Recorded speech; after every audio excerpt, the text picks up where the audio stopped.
repartir com os irmãos essa manhã o Evangelho de Mateus, o capítulo 5. Mateus, o capítulo 5, os versículos de 14 a 16, que todos nós conhecemos bem. Todos nós sabemos essas palavras de Jesus que estão ali no Sermão da Montanha, no Sermão do Monte. Mahatma Gandhi disse que se toda a Bíblia se perdesse, menos o Sermão do Monte, nada teria se perdido. O Sermão do Monte e o Sermão da Montanha é a essência do Evangelho de Jesus. E deste Sermão do Monte, estas palavras de Jesus são desafiadoras para nós. Ele diz: vocês são a luz do mundo. Mateus 5,14. Vocês são a luz do mundo. Não se pode esconder uma cidade construída sobre um monte. E também ninguém acende uma candeia e a coloca debaixo de uma vasilha. Ao contrário, coloca-a no lugar apropriado e assim ilumina a todos os que estão na casa. Assim brilhe a luz de vocês diante dos homens, para que vejam as suas boas obras e glorifiquem ao Pai de vocês, que está nos céus. Vocês são a luz do mundo. Vocês quem? Vocês quem? Resposta óbvia: os discípulos de Jesus, as discípulas de Jesus, os seguidores e seguidoras de Jesus. Mas quem são os discípulos, as discípulas, os seguidores e as seguidoras de Jesus? Como se descreve esse contingente de pessoas que Jesus chama de luz do mundo? Estas pessoas estão aí no capítulo 5, descritas a partir do versículo 3, quando Jesus fala das bem-aventuranças. Bem-aventurados os pobres de espírito, bem-aventurados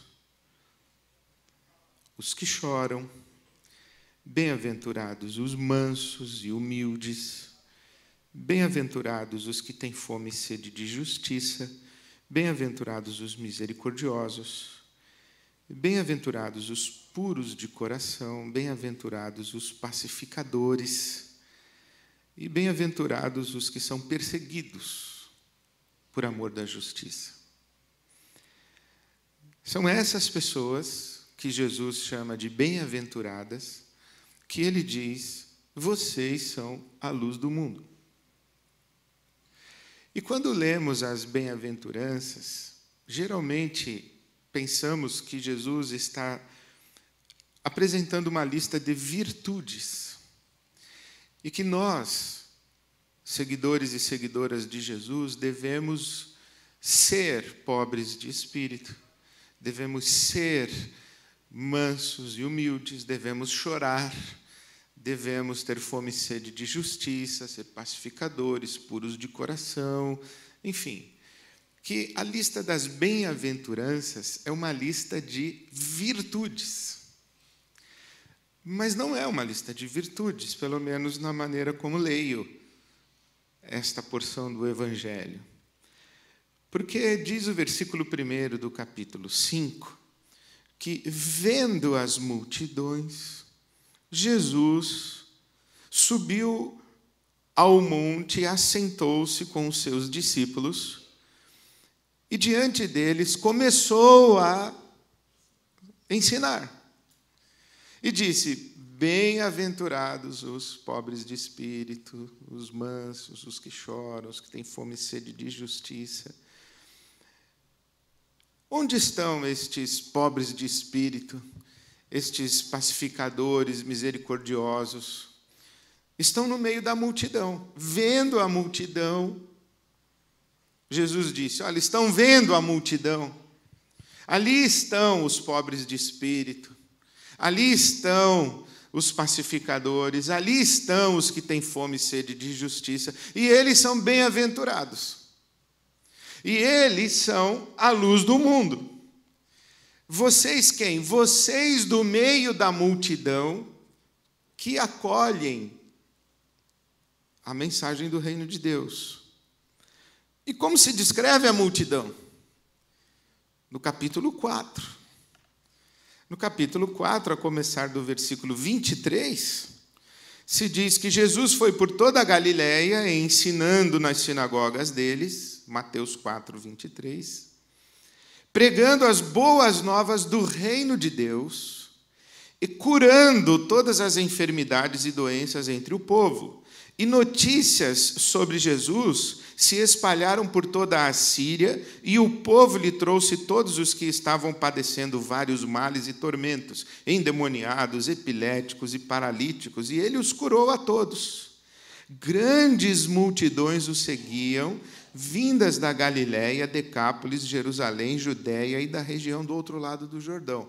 Ora, quem era essa multidão? Era a multidão de miseráveis.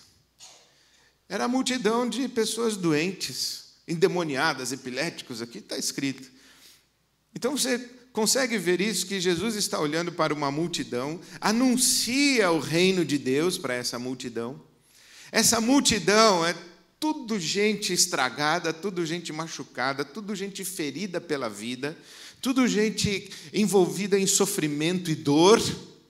E Jesus diz, olha, estão vendo essas pessoas todas? São elas que são pobres de espírito, são elas que choram, são elas que clamam pela paz, são elas que têm fome e sede de justiça, e são bem-aventuradas. Por quê? Porque delas é o reino de Deus, porque elas herdarão a terra, porque elas que choram serão consoladas, porque elas que são misericordiosas alcançarão misericórdia, porque elas que são pacificadoras, elas serão chamadas filhas de Deus, porque Jesus é o príncipe da paz. Elas que são perseguidas por causa da justiça, essas pessoas aí. Jesus não está fazendo uma descrição de uma lista de virtudes. Está descrevendo uma condição. E as pessoas não são bem-aventuradas porque são pobres de espírito. Elas são bem-aventuradas porque elas herdarão o reino de Deus. Elas não são bem-aventuradas porque têm fome e sede de justiça. Elas são bem-aventuradas porque serão satisfeitas na sua fome de justiça. Elas não são bem-aventuradas porque choram. São bem-aventuradas porque serão consoladas. Então, chorar não é uma coisa que a gente quer. Quem quer chorar aqui? Não quer chorar. Agora, quem quer ser consolado quando chora? Todo mundo. A bem-aventurança não está em chorar. A bem-aventurança está em ser consolado quando a gente chora. Quem é que tem fome e sede de justiça? Quem tem o seu direito usurpado e aviltado. Quem está injustiçado. Quem está sofrendo uma injustiça tem fome e sede de justiça. Quem aqui quer sofrer injustiça? Ninguém. Agora, quem quer ver o seu direito restituído quando for injustiçado? Quem quer ter a sua causa julgada com justiça? Eu quero. Se alguém cometer uma injustiça contra mim, eu quero que um justo juiz me devolva o meu direito. Eu não sou bem-aventurado porque eu tenho fome e sede de justiça. Eu sou bem-aventurado porque alguém julga a minha causa com retidão. Quem é pacificador? Não é quem reconcilia o cunhado com a cunhada, se bem que isso é importante ser feito. Mas pacificador aqui é quem está clamando por paz. Quem está no contexto da guerra, da violência, da agressão, da matança, e está dizendo, vamos fazer paz, pelo amor de Deus, paz. Parem a guerra, parem de matar nossos filhos, parem de se matar, parem de fazer guerra. Ninguém quer viver em tempo de guerra, ninguém quer viver no meio da violência. Nós queremos paz. Jesus está descrevendo uma multidão de miseráveis. Por que essa multidão é miserável? Por que essa multidão chora? Por que essa multidão clama por justiça? Por que ela é misericordiosa, ela é solidária no sofrimento do outro? Porque ela está sofrendo. O que é misericórdia? É compartilhar a miséria, a dor, o sofrimento do outro. Isso é ser misericordioso. Não é gostoso compartilhar a dor e o sofrimento do outro. Não é bom.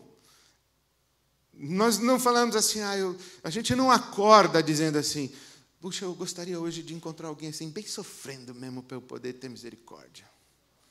A gente não faz isso. A misericórdia é quando a gente cruza com alguém que está sofrendo, ouve a sua história de dor, toma conhecimento da sua necessidade, da sua dificuldade, e o nosso coração se mexe de compaixão e entra na dor daquela pessoa, e a gente nem quer sofrer, mas a gente acaba sofrendo.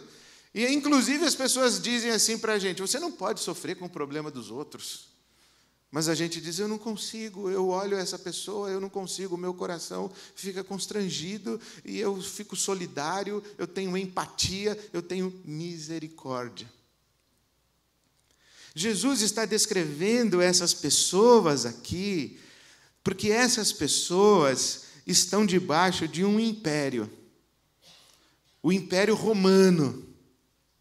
E Roma entrava pelos territórios inimigos para conquistar os territórios inimigos. E Roma entrava pelas aldeias, pelas vilas e tacava fogo nas casas. Violentava, abusava, estuprava as mulheres. Matava os homens, os velhos, as crianças. Fazia escravos. Roma era cruel. Roma era um império de violência. Roma, quando conquistava um território inimigo, dominava um povo, passava a cobrar impostos e abusar da propriedade deles. Cobrava impostos altíssimos dos trabalhadores do campo. E contratavam as pessoas do próprio povo dominado para cobrar os impostos. É esse o publicano, quando você estiver lendo o Novo Testamento, que fala do publicano. O publicano é o judeu que cobrava imposto do judeu para Roma. Imagina se ele era uma pessoa que o povo judeu gostava. Era um traíra. Era um traidor da sua própria gente fazendo um trabalho sujo para Roma. Esse é o publicano, cobrador de impostos. Cobrava impostos para quem? Para Roma. Quem é essa multidão de gente doente, enferma, endemoniada, buscando, clamando por Jesus e indo atrás dele, como recebendo uma boa notícia de Deus, de que o reino de Deus chegou, o reinado de Deus chegou, o poder de Deus os visitou? Quem é essa gente? É essa gente que Roma invadiu a terra deles e que tacou fogo na casa deles, matou a mulher deles, os filhos deles, e eles estão chorando, estão de luto. Eles estão chorando porque a nossa terra foi devastada. Eles estão chorando por quê? Porque meu pai morreu, os soldados romanos mataram meu pai. Estão chorando por quê? Meus filhos morreram, os soldados romanos mataram meus filhos. Estão chorando por quê? Porque eu tenho que pagar impostos, eu não tenho dinheiro para comer, tenho que pagar imposto. Sou pobre, miserável, estou esperando um libertador. Eu estou esperando aquele que vai redimir Israel, porque nós estamos aqui na terra de Canaã, a terra prometida, a terra da bênção, só que nós não estamos desfrutando da bênção de Deus, porque Roma não deixa. Roma é nossa adversária, nosso inimigo. Roma está fazendo com Israel, nos dias de Jesus, o mesmo que o Egito fez. Escravizou o povo de Israel. Roma é uma nova versão do Egito. Roma é uma nova versão da Babilônia. Roma é o império assírio. Roma é o dominador. Roma tem o imperador César, é o anti-reino de Deus. E Jesus diz, o reino de Deus chegou. Tem o reino de César, mas tem o reino de Deus. E o reino de Deus chegou. Chegou para dizer para o César que ele é um imperador impostor. Ele não é legítimo. Ele é um abusador. Ele é um violento conquistador. Ele ocupa um lugar que não é um lugar dele. Jesus está dizendo, o reino de Deus chegou. Vocês lembram do sonho da estátua de Nabucodonosor? cabeça de ouro, peito de prata, bronze nas pernas, tal, essa coisa. Daniel capítulo 2. O profeta Daniel diz assim, olha para o rei Nabucodonosor, você é o Babilônia, você é a cabeça de ouro, mas depois de você vai vir outro reino, que é o peito. Depois vai vir outro reino, depois outro reino. E nos dias desse outro reino, que tem os pés de bronze e barro, virá uma pedra soltada não por mão humana e vai reduzir essa estátua a pó. Aí Jesus vem e diz assim, o reino de Deus chegou. A pedra chegou. A pedra chegou e essas pessoas aqui da multidão, que estão sofrendo, estão sendo oprimidas, estão tendo seu direito aviltado, estão sendo tratadas com indignidade humana, essas pessoas que os imperadores do tipo Nabucodonosor, do tipo Faraó, do tipo César, essas pessoas que estão sofrendo debaixo dos impérios humanos, serão finalmente resgatadas e encontrarão consolo, encontrarão justiça, encontrarão misericórdia, viverão a paz. Por quê? Porque o reino de Deus chegou. Então arrependam-se e creiam no reino de Deus. Foi essa a mensagem de Jesus.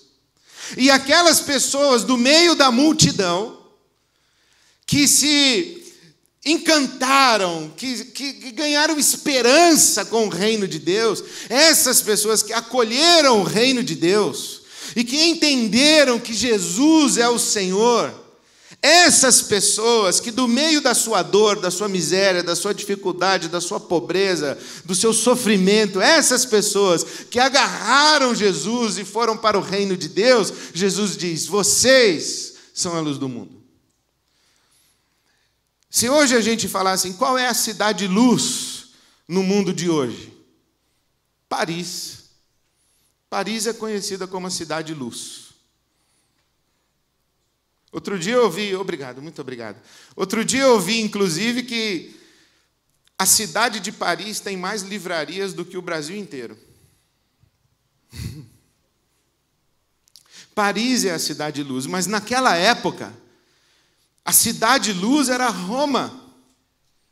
Roma era a cidade-luz.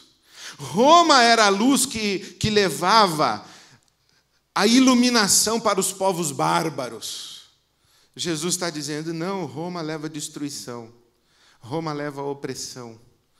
Roma domina pelo poder, pela força bruta. Roma é violenta. Roma escraviza. Roma não é a cidade-luz. A cidade-luz é a comunidade do reino de Deus. A igreja é a cidade-luz. A igreja que funciona segundo o reino de Deus. Ela é que é a luz do mundo. Nós é que somos a luz do mundo. Não é Roma. Não é a América do Norte a luz do mundo. Não é o mercado comum europeu. É a comunidade do reino de Deus que é a luz do mundo. E nós precisamos olhar para o nosso tempo, para o nosso mundo, e perceber o que tem de Roma no nosso mundo. O que tem de Roma na cultura norte-americana? Trump é um novo César. Presidente do Brasil é um novo César, o Michel Temer. Lula é um César.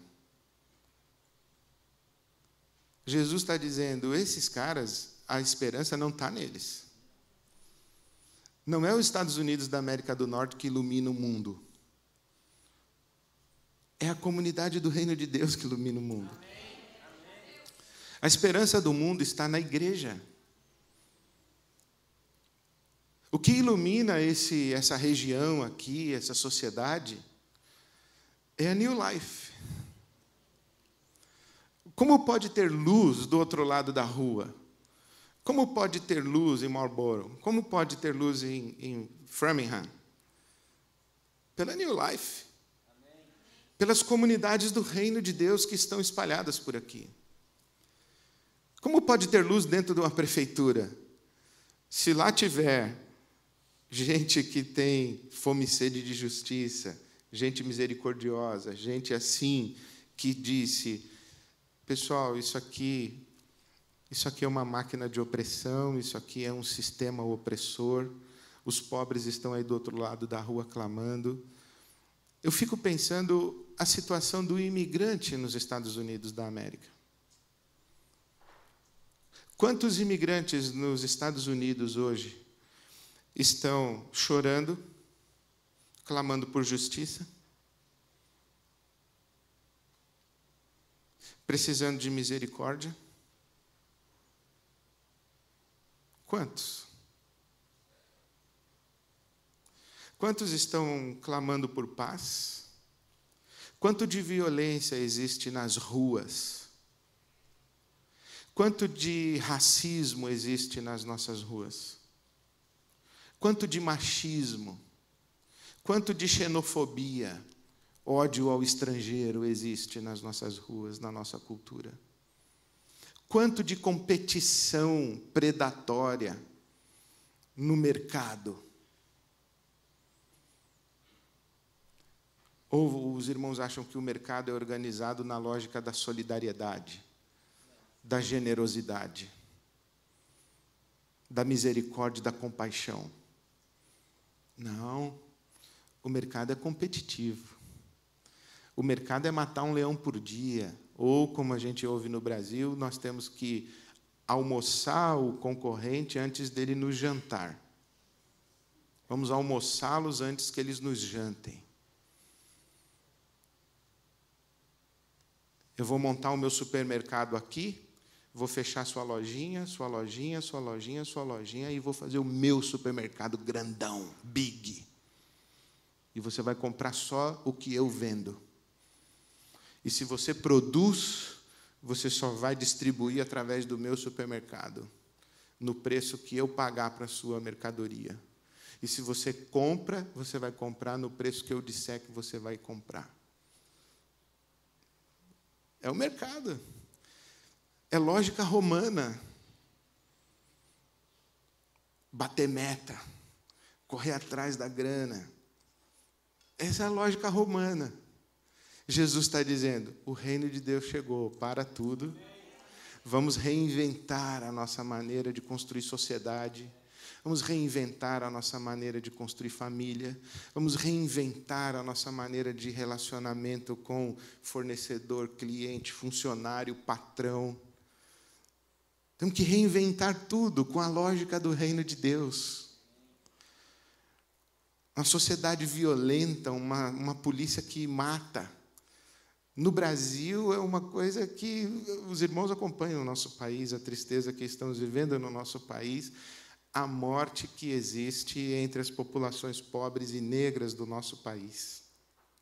Violência. Jesus diz: vira outra face, perdoa 70 vezes 7. Ele não manda dar tiro no inimigo, ele manda virar outra face e perdoar. O reino de Deus tem outra lógica, tem outro jeito de funcionar. Senão a gente continua fazendo do mesmo jeito que Roma. E quando a gente faz do mesmo jeito que Roma, a gente não é a luz de Roma, a gente é Roma. E aí, se a gente faz do mesmo jeito que Roma, a gente continua reproduzindo gente que chora, gente que clama por misericórdia, gente que clama pela paz. Não, nós somos a luz do mundo. E porque somos a luz do mundo, nós temos que discernir qual é o jeito do reino de Deus funcionar. E quando Jesus nos convida, nós cantamos essa canção agora. Qual foi a última frase da nossa canção, que nós cantamos da última música? Ele te chama ao altar. O que mais? Aos braços do Eterno. O que mais? Não, tem uma frase antes. Ele te chama, tem uma.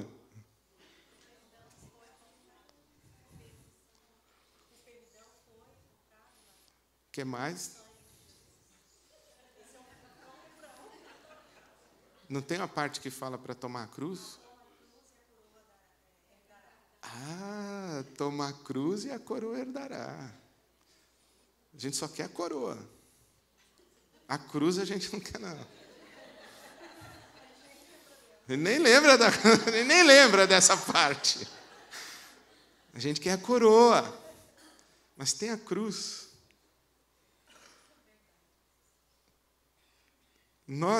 Se nós não estivermos dispostos a tomar a cruz,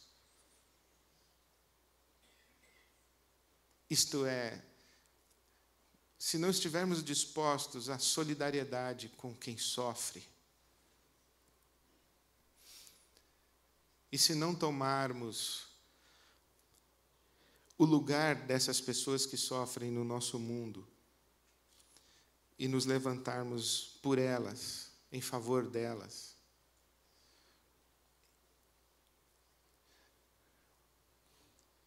nós estaremos cooperando com aqueles que as crucificam. Não tem neutralidade no reino de Deus. Não tem sombra, é luz e trevas. Quem comigo não ajunta, quem não é por mim, ou a gente está sendo crucificado com Jesus, ou a gente está crucificando. Então, ou a gente se compromete com o reino de Deus e se solidariza com essa multidão. Aqui no versículo 4 fala dos que choram e no 5 fala dos que são mansos e humildes. Parece bonito, né? Ser manso. A pessoa quer ser... Não, não é bonito. O manso e humilde é aquele que grita e ninguém ouve. É aquele que não tem social security. Ele não tem documento.